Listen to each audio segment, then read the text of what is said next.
What's up, guys? In today's video, I'm going to be talking to you about the best investments you can make into your short-term rental property in order to have it perform way better with limited budgets. So we're going to talk about what to do with a really small budget compared to a slightly bigger budget, a medium-sized budget, and even a really large budget, where I would put that money if I were reinvesting it into my Airbnb business, whether that's into a property specifically or into different tools that I might recommend.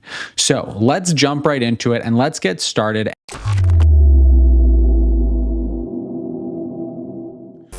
So let's start with a really small budget. Let's say that you've got less than $100 to work with and you want to make an investment into your property. I'm going to give you my recommendation for where I would spend that money right off the bat.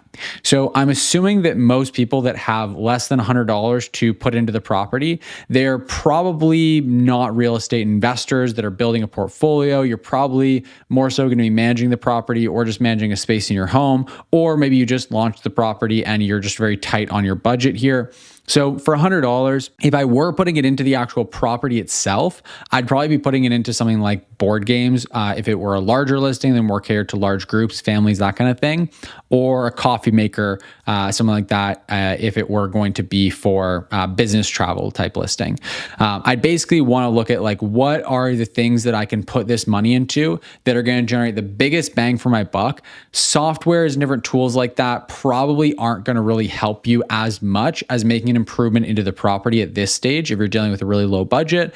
So I'd probably look to put it into the property, and I'd want to focus on an amenity that would be really attractive to my ideal guest. I wouldn't worry about decoration or design too much, because with $100, there's just not really a significant impact that you're going to be able to make with your design. So that's what I would be focusing on if I had a really small budget. Now, let's say you have like a $500 budget, which in my opinion is still a very small budget to work with, just for when we're talking about actually making a significant impact, right? I'm not trying to say, $500 is no money, but I am saying that if you're really trying to make an impact, it's probably going to take more than $500. One of the probably biggest bang for your buck things you can do if you haven't already done it, and this actually can make a significant impact with that $500, is hire a really good photographer. I would look to hire a really good photographer to come in and shoot my listing and get absolutely incredible photos. For $500, you should be able to get a pretty top tier photographer in just about any market.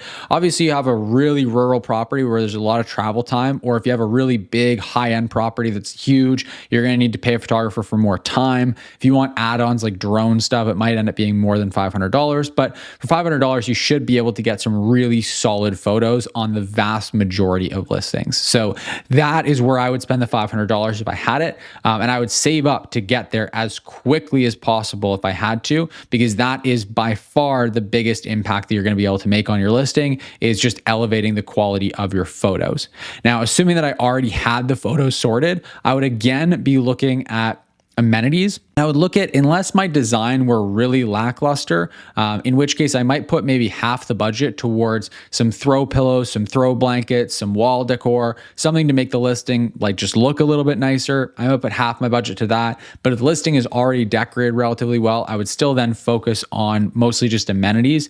Now with $500, you can afford to put maybe one bigger ticket amenity or a few smaller ticket ones. I would probably opt for a few smaller ticket ones, because with $500, if I had, let's say, a larger listing, I might be able to get away with, if I could install something really cool, like for example, a movie theater, do like a budget movie theater with a projector, a sound bar, something like that, then I might go that route. But I'd probably opt more for, getting some games, getting maybe some yard games if I have a listing that has a backyard. If I have a business travel listing, I would invest that money into getting like the most blazing fast Wi-Fi that I could possibly get. Maybe getting a nicer coffee maker, maybe getting stuff like that, or like upgrading the mattress. If it's not really nice, that would be a really important one for a business travel listing, maybe upgrading to like a king size bed. But again, you're going to be then stretching that $500 budget for sure. So that would be my thinking on a $500 budget. Hey guys, If you are an existing or aspiring Airbnb host, investor, or co-host who's looking to level up your game and take your hosting to the next level, make a whole lot more money on Airbnb, and frankly, just have a whole lot more fun, then we've got something brand new for you that you're going to want to be a part of. You are not going to want to miss this. It's called BNB Tribe, and it's launching on March 1st. You can sign up down below to join the waitlist. There's going to be a link at the very top of the description to join the waitlist. You're going to want to do it. Trust me. If you've ever wanted to learn more about Airbnb and level up your short-term rental game, this is the opportunity to do it at a price that's going to be insane. It's going to be a total no-brainer. We're trying to make this as accessible to everyone as possible so that we can all join an incredible community of Airbnb hosts, co-hosts, investors from all over the world and really help each other to level up our game. There's going to be all kinds of great trainings, additional perks. I'm going to be doing giveaways, all kinds of fun stuff, and you're going to learn all about that when you sign up for the waitlist down below. So make sure you click the link in the description, join the waitlist. It's free to join, and I promise you it is going to be incredibly worthwhile. You are not going to want to miss this. So again, just check out the link in the description down below. It's going to be right at the top there. Make sure you join the waitlist, and I'll see you in there. What if we up it to $5,000? So $5,000 budget, I think, is where you really start. Anywhere in the thousands, you can start making a real difference. But for $5,000, you can kind of transform a listing. Like obviously, if we're talking about furnishing from scratch, if you have a larger listing, you're not going to be able to do it very effectively for $5,000. You have to really be finding great deals. You have to be very budget conscious. It can be done, but it's going to be very difficult to do. But assuming that you already have the big ticket items for your property, $5,000 can go a very, very, very long way with an already furnished listing, just trying to improve it further.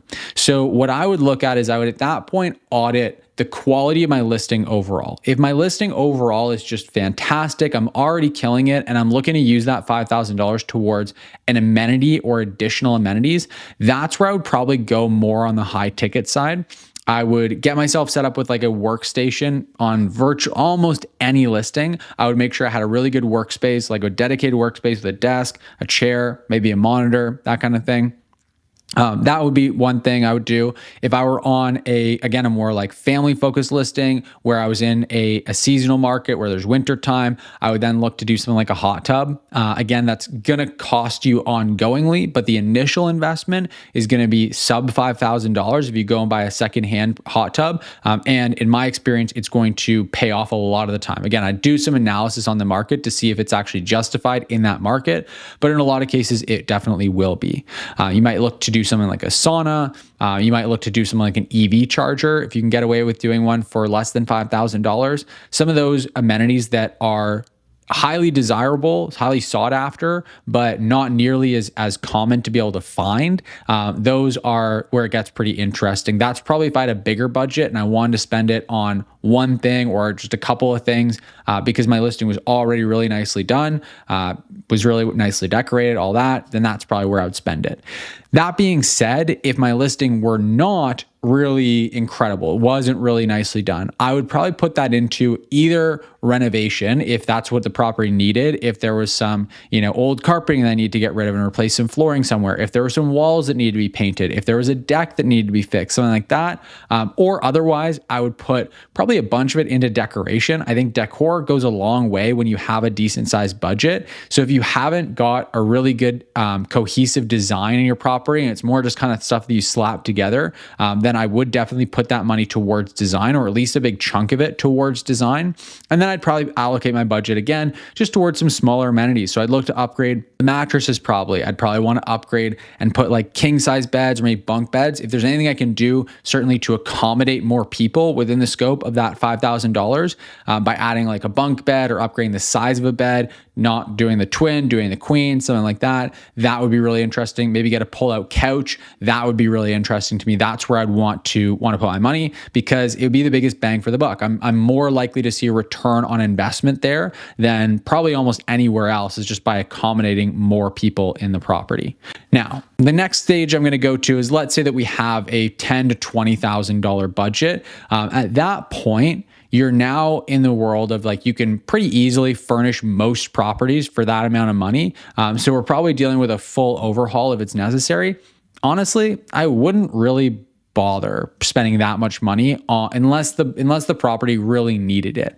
I would at that point, instead of, I'm assuming that the person that has that $10,000-$20,000 are looking to reinvest, that in order to get there, they probably already have done a lot of the basics. They've already got a property that's well designed. At that point, if applicable, what I would really want to do, what would really excite me, would be putting that money into some kind of an ADU. I know it's not a huge budget for an ADU, but you can do, for example, I've got other videos on the channel where I talk about a geodesic dome that I set up on a property, that I set that whole thing up start to finish, including labor, the whole kit, everything, furnishing inside, for less than $20,000. I think we came in about 13,000 Canadian dollars for everything. So that is what I would look to do if it would allow me to get this kind of unique factor of the property, or allow me to accommodate more people, or ideally both. If I can set it up and have that mean that, hey, now I can accommodate more people and it adds this really cool, unique factor to the property, that's a no-brainer to me. That's a really, really big win.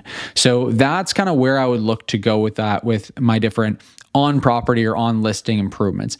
Now, in terms of softwares and tools, what I would recommend, if you have a limited budget, I would say the biggest thing I would upgrade would probably be a StayFi unit. That would probably be the biggest bang for buck. I'm thinking if you have multiple listings, you probably already have the basic softwares. I'm not going to go into like pricing softwares or software tools like channel management software, that kind of thing, because that you probably already have set up at that point.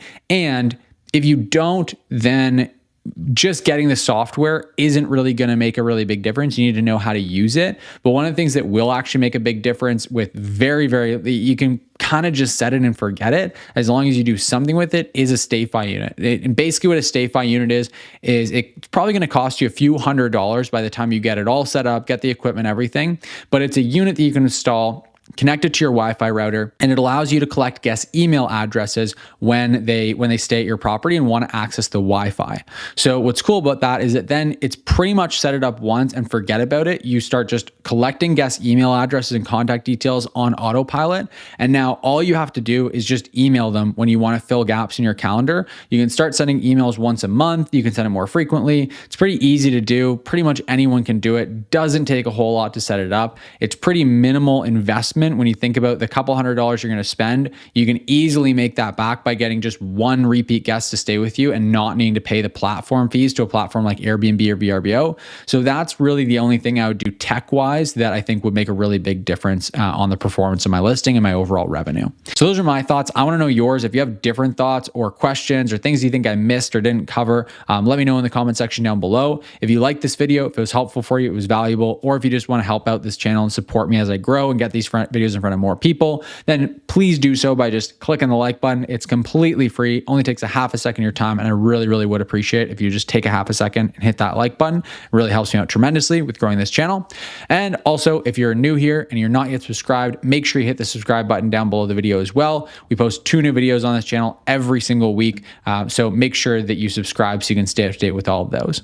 Thank you so much for watching this video, and I'll see you in the next one.